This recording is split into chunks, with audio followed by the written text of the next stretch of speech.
Apple tree എങ്ങനെയാണ് prune ചെയ്യുക, അതായല്ലെങ്കിൽ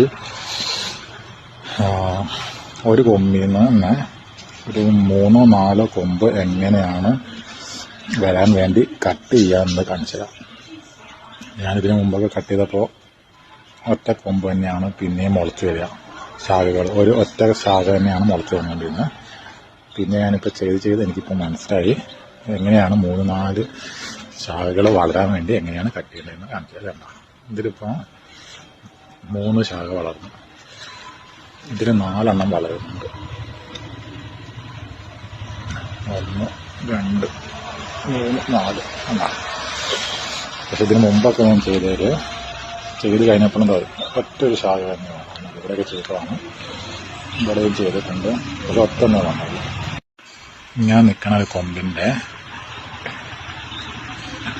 ഒരു ഇത്രയൊക്കെ വെച്ച് നമ്മൾ കട്ട് ചെയ്താൽ ഇവിടുന്ന് ഒന്നേ മുളയ്ക്കുള്ളൂ.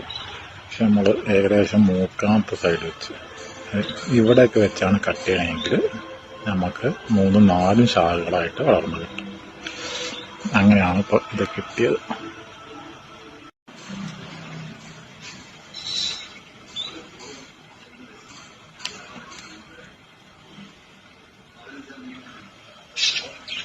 കണ്ടോ, ഇങ്ങനെ കട്ട് ചെയ്താൽ 4 ശാഖ വളരും.